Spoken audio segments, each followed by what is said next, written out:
People come to West Virginia for its breathtaking beauty, the rolling hills, the endless forests, and the quiet rhythm of life that still beats in harmony with nature. And those who live here stay for that very same reason. The land gives peace, the wildlife gives wonder, and together they define what it means to call this place almost heaven. Rolling like a breeze, country roads, take me home. The West Virginia Division of Natural Resources was created to protect that balance, to safeguard both people and wildlife. But in recent years, a troubling pattern has emerged with similar agencies. Beloved animals like Peanut the squirrel in New York, Little Buck the blind deer in Louisiana, and now Hank, a gentle, friendly deer from Hollywood, West Virginia, have been killed in the name of protocol. These are not isolated incidents. They are a reflection of outdated systems failing to see the compassion and connection that define modern conservation. And now, as the holiday season begins, one community's heartbreak over Hank's death is awakening a statewide call for change. Today, as we sit down with Suzanne and Robert, it's not just to talk about what happened, it's to understand who Hank was and what he meant to this community. This is also a conversation about the role of wildlife agencies like the DNR, about how they must modernize, reform, and reconnect with the communities that they serve. Because when an organization that is meant to protect both people and wildlife instead causes heartbreak like this, it signals a deeper problem, one rooted in outdated laws, fear-based protocols, and a lack of empathy in decision-making. We'll discuss how the DNR and similar agencies across the country can do better, how they can hire and train officers with both emotional and social intelligence, build trust instead of tension, and create policies that reflect the compassion and values of the communities that they serve. Suzanne and Robert, I know this will be difficult to talk about, but thank you for sharing with others your experience with the situation. I'd like to begin by asking, can you take us back to that very first time when you met little Hank? And what do you remember about that day? We found Hank. We live in a rural area, and we heard our dogs one morning, and I heard an animal crying. I went to see what it was, and I found Hank was buried in some mud. The mother had been ran off by the dogs, and he was maybe 8 hours old, very, very young. And I pulled him out of the mud and took him to the house and cleaned him off and got him warm. And I put our dogs up so they couldn't bother him. And my husband and I took Hank back to that area a little further back, and we put him back in the woods on the ridge, hoping that his mother would come back. We left. We did not go back to check on him or to see. Hope for the best. Right. Hopefully she would come back for him. The next day, about 24 hours later, I heard the same sound again, and in the yard, and I thought to myself, there's no way, it's been too long.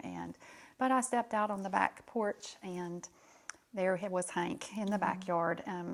He had managed to find his way back to the house and was running and crying out. And when he saw me, he just came running up to me, and I thought, I just can't let him just go. I have to do something to help him. And so we took him in, and at that point we got some goat starter and started bottle feeding him just to keep him, sustain him and keep him alive, because he was, hours old at that point.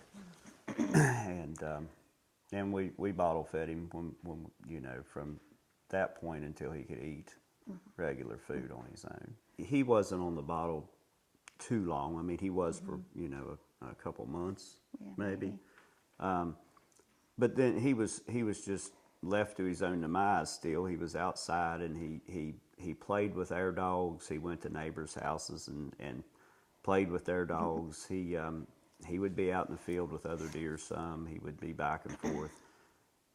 He kind of over the course of his life, I mean, he become a local legend. I mean, he traveled from house to house. He would be at one person's house one day, and he'd be out in the field at another farm. You would see him. And as he got older, he traveled a little further. I mean, there was a several mile radius that he religiously made. And people would send us pictures down on the low end of Second Creek and other places. They say, hey, they knew he had originally came from up near our farm, and they'd say, hey, Hank's down here.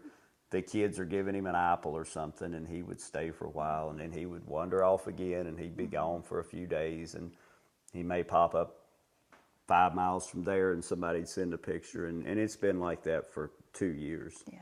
Yeah. He was so intelligent, just He was so very sweet, intelligent, and just so sweet. And people would even, he became so kind of famous, I guess, local.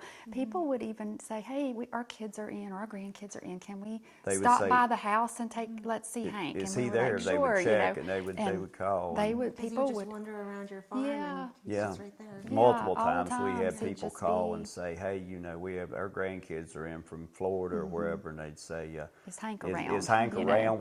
They'd Yeah. like to pet him or get a picture with him, and I'd say, well, he is or he isn't, you know, depended on if he was that day or not. But even the neighbors brought their 90-some-year-old mother Yeah, to right. that while He she was happened in to be there visiting. that day, and and he she happened got to be to- there, and they got a picture with him, and And she was happy to see him. oh Quite yeah, the experience. so everybody we had knew people him. just all over sending pictures of him. Yeah, he was just amazing, really, to be able to just. I don't know, We had a neighbor had gave us a play ball for Great Danes. He used to raise Great Danes, and yeah, it's a they big brought the ball down for the inflatable. dogs and stuff to play with, thinking maybe our dog. They didn't have dogs anymore, and Hank played with the ball in the yard more than the dogs did. So Yeah.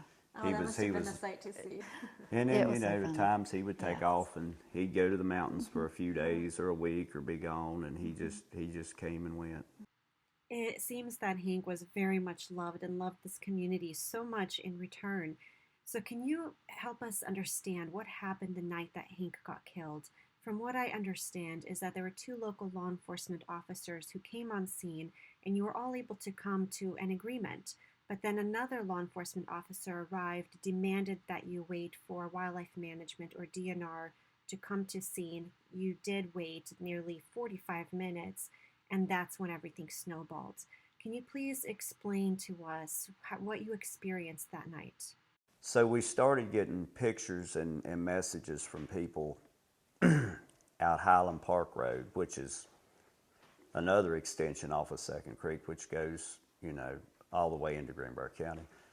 And we had people say, hey, Hank's out here. You know, we see Hank around here. And I said, well, he's been traveling some. I said, he'll probably come on back this way soon. Well, not long after, he ended up a little further. So he ended up on Masters Road, and a lady was there with kids, and they were feeding him apples, and she sent me the pictures, and which was really rare that he had went that far. We suspect maybe dogs or something run him out of the lower end of Second Creek, and something got him out of his natural circle that he stays in, but for whatever reason, he did end up out that far, and at that point, he went from there all the way into Ronsford and Fairleigh to where this incident occurred at Kroger's. So I think he was wandering, trying to lost. get back to his area, but I think he had got so far out got disoriented that and he didn't know where he was confused. He didn't know how to find Yeah. his way back into familiar territory, I think. Wow. And then, Yeah. And a lot of people interacted with him right. on his journey over there, you know. Yeah, yeah. And so law enforcement showed up, and so how do you feel the officers could have approached the situation differently? Well, first, how did law enforcement approach the situation? And then how do you think that they could have approached the situation differently to show more empathy or understanding? We got a call that, and some messages and pictures. We were working in White Sulphur at the time, and that he was at Kroger's in Fairleigh. So we knew that wasn't good. So we took off immediately and we got over there. The law enforcement had got there not long before we had. When we arrived, he wasn't at Kroger's anymore. He was past the bank, and they were actually running him, chasing him, or trying to over into the yard behind a lady at McDonald's in her residence. So when I got there, I told everybody just to stop trying to chase and run. I said, he's tame for the most part, not to people, you know, he's used to being around people. I said, he's not, there's no need to handle him that way. So when he heard me, he come to me, and the lady that lived there, she brought apples and some things out, and we started feeding him, and he calmed right down. He was fine. Well, at that point, there was really not any good dialogue between us and the law enforcement. It was immediately that not all the law enforcement, but a party in particular. Right. that we were very fortunate that we got there, but it wasn't in such nice terms. But we were lucky that we got there within the 10 seconds that we did, that he already had the gun out and a red dot on him, and he was just getting ready to shoot him. And I said, well, look, there's no need for that. He's not, you know. He's not aggressive. He's not. He's showing not any- aggressive. He's not anything. What you saw with your eyes and the experience of other people around there, he didn't seem to pose a threat. No, absolutely not. And the people there were the people there, including the homeowner of the yard that we were in. She was feeding him. She was petting him. He was very fine. He was just, he was a little probably nervous because they had done chased him out of the parking lot. They had done, you know. So at that point in time, I told a couple of the deputies that were reasonable to talk to at that point, that what we would like to do is give him a tranquilizer that we had, and just load him and take him back and turn him back loose over in Monroe County, back in his area that he was used to being. I said, I know this. I said, I'm sure you all have a hard time believing that this deer has traveled this far, but he has. And I said, he's lost and he's disoriented out of his area. And I said, we just want to put him back in the area he's from. And from that point on, it snowballed. One of the officers came back from the car and said, stop what you're doing right now. DNR is coming to get that deer. You all cannot do that. Which really threw us off guard, because that's not what was told to us just minutes earlier. So we stopped and I said, well, where are they at? You know, and my concern was we had tranquilized him. We didn't have an abundance of anything to do that with. And Only lasted a certain time. yeah, it only lasts a certain amount of time. So minutes turned into 30 minutes, so 45 minutes, and before anybody shows up. So when they did show up, I was expecting a game warden. It was not a game warden, it was wildlife management. Which we did not know that at the time. Which we did not know that at Yes. the time. We knew we did realize these people are not in a game warden vehicle that we're used to.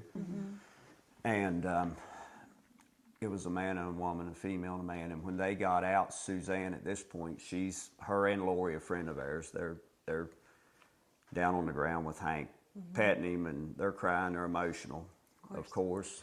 And she tried to talk with him and was just rudely treated.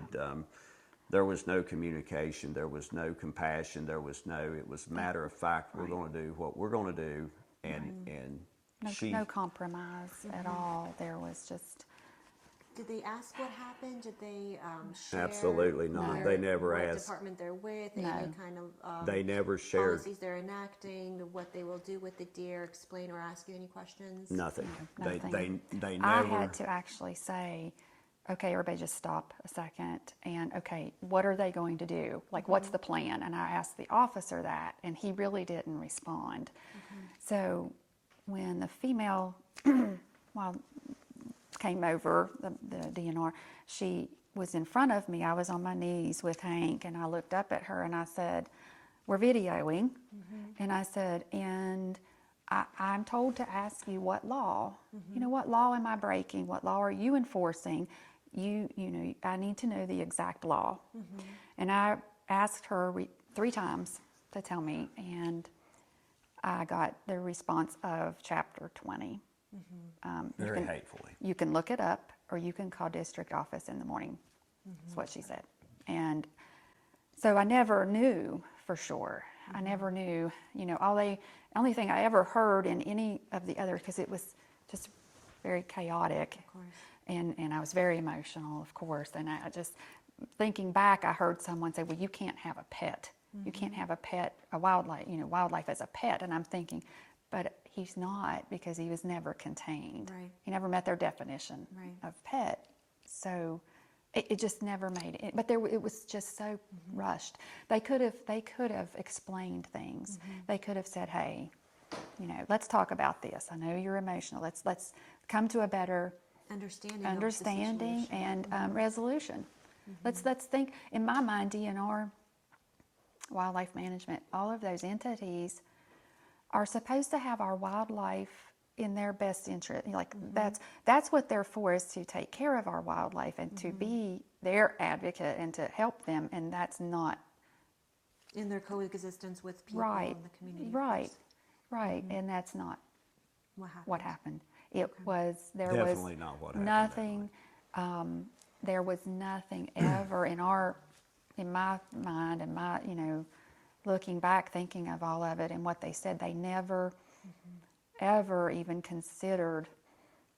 And I was like, can you please just take him somewhere and release him? Can I take him back and release him in our, no, nothing. And I even asked at the end if they would let me take him home to bury him. And they said no.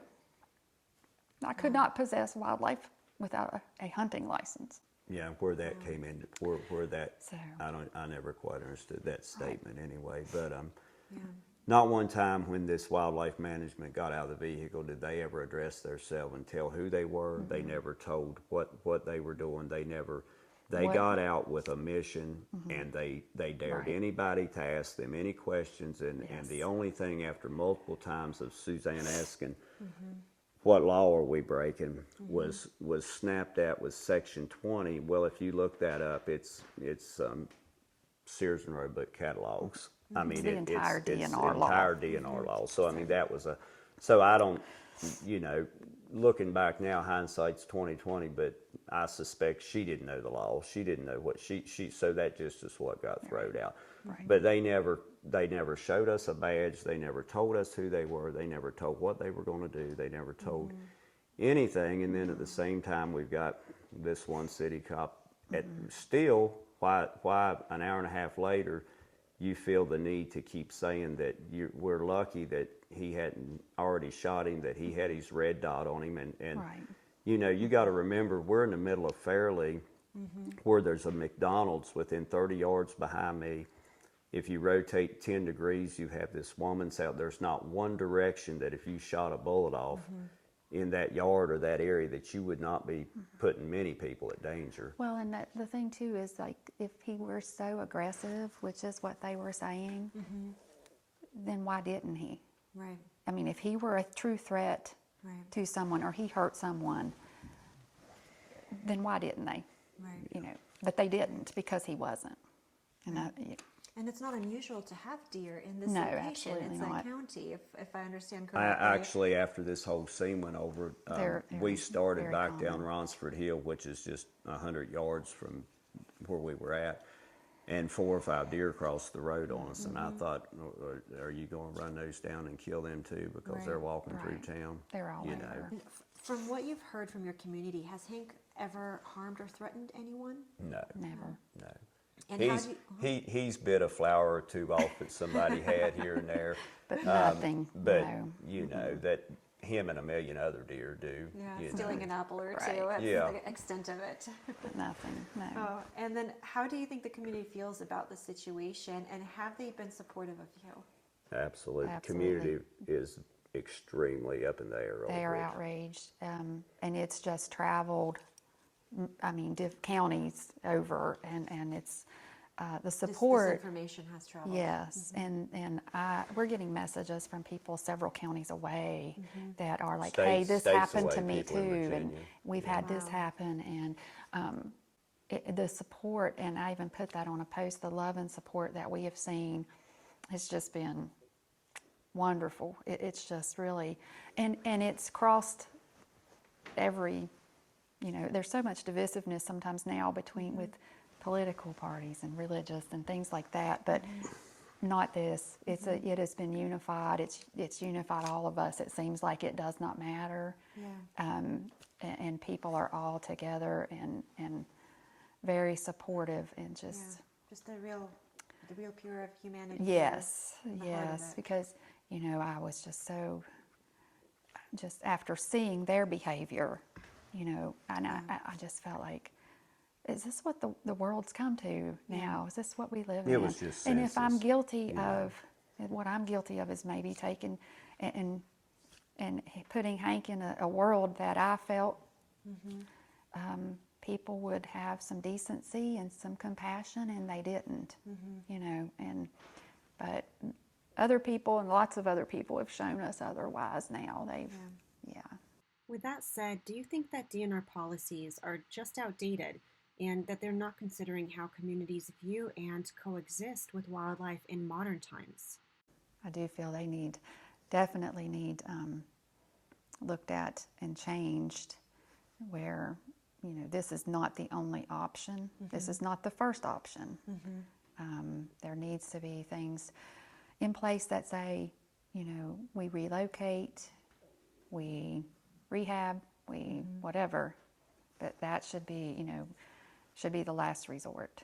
And that's something that I want to stress here. So it shouldn't be the first option. Right. You don't arrive on scene And just say, having a strong assumption, a judgment without Right. asking questions. Well, Right. and I think to some extent they're probably. I don't know that DNR's policies. I feel like they are outdated with a lot of things, but I don't know that this occurrence was 100% that, or it was individuals with a little power made decisions that they shouldn't have made out of just, I don't know if it was a spite or a power trip or a push of authority. But, bear, for example, there's a lot of bear in our areas anymore compared to when we were growing up here and kids. And it's not odd for them to have to relocate bear that are getting into trash or causing a little trouble. But I do know it is DNR policy that they will generally move a bear a time or two, tag him, before they euthanize a bear. So why the first time you run in contact with a deer that's friendly, that you euthanize it immediately when you've got people there that's offering another option? They didn't have to give it to us and take our word that we were going to turn him loose, which we were. I mean, that he'd been loose. We just wanted to get him out of town and back, away from town. But they could have done the exact same thing, and that wasn't going to be. They made it clear they were going to do what they wanted to do. And I think another policy change that they need to look at is, let's not just take, a 911 call that says, oh, something came in and assaulted me. I've been injured by a neighbor's dog, or I've been whatever. I think they need to change that to where they don't just take that word. They need to have actual proof. Either they see it or they see the damage or whatever before they say that animal's aggressive. Yeah. And it has to be euthanized. Because we have heard multiple stories from Right. other people that a neighbor or somebody that was angry at them over something else and used a wild animal that was near their property that they knew they were somewhat taken care of to some extent, that they would call and say, hey, I'm scared of this animal, or this animal acted aggressive, and immediately they just come and kill the animal with no investigation to it whatsoever. So that leaves the door wide open for anybody in the world to just make a phone call and that's it. Well, and the thing with Hank that night was, not only was he not aggressive that night, he never has been, and he wasn't that night. I stood there and petted him and fed him apples for 30 minutes prior to us giving him a tranquilizer. And when DNR, which wasn't DNR, was Wildlife Management, once they arrived, he was completely incapacitated. I mean, he was done. So there was no threat of any kind. I mean, it was so simple that all they had to have done was either let us load him up and took him back on one of the farms over here and turned him loose, or they done the same. That, however, Right. We would have been willing to have worked with them on any resolution other than. but there was no There was no none. talking to them. If- There was no working with them. Right. There was no we were the Right. enemy. We were the bad guys. Immediately we were criminals. Yeah. We were criminals. A whole lot of In us their that was eyes. there. In Right, their eyes, right. we were criminals in their eyes, and they made it very clear that that's the way they felt about the whole thing. And angry, aggressive, and when none of us Very. was being aggressive towards them, just trying to, you know, take care of Hank and get him in a better place. But they come out aggressive right out the gate, and it stayed that way to the Yeah. end. Yeah, well, I'm so sorry that this happened, but hopefully in Hank's memory, we can review some of these policies so this doesn't happen to any other animal or human, because it affects you so much. It affected the community. Right. It's affecting the community so much. Sure. Right. And not just our community, it's spreading Yeah. a lot more. And Right. unfortunately, your situation isn't the only one that happened over the past several years across the nation. So with all of that's been said and shared, is there anything that you would like to say to the DNR or to wildlife management? Is there anything that you would like to share with the community that's supporting you right now? Definitely a thank you to the community, because it does ease it, it does help. And to know that he was so loved and he touched so many people and he made so many people happy, and that means a lot. That means so much to us, you know. And to the law enforcement DNR, do better. Do better. There's so much that they could have done differently. We feel, you know, handled the situation much differently, more compassionately. Just a little, yeah. Could have do been, better. Yes. Yeah, Yes. absolutely. It would, and it would just make your relationship with people, with the community, much better. You know, Yeah. things like this just taint that, and Yeah. it just paints them in. And they're not all that way, and we know that. You know, our son's in law enforcement. We know that. But it only takes one time. It only takes one person to give them a bad reputation, and then they have to overcome all of that too. And it's not. It doesn't need to be. Yeah. You know. So this experience could have been so different. It could Right. have Absolutely. united your Right. community, and they could have gained so much more trust and respect from the community if they just Absolutely. handled it correctly. Right. But they didn't. Right. As it appears. So it's just snowballed into something very negative. Right. And hopefully in the future they will certainly reevaluate their behavior, their policies, and certainly do better by their public Right. who they're supposed to serve. Right. Right.